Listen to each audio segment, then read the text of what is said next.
State-owned electricity firm PLN has planned to increase power supply to North Sumatra and Aceh to anticipate rolling blackout in the areas.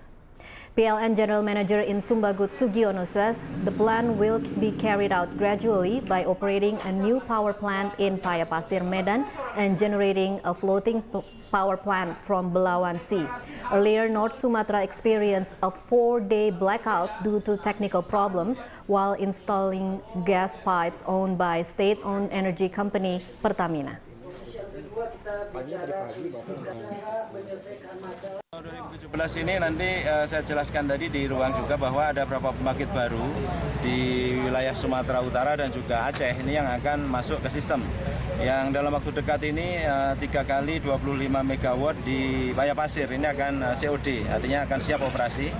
Kemudian di bulan Mei Juni nanti akan ada 240 MW di Belawan.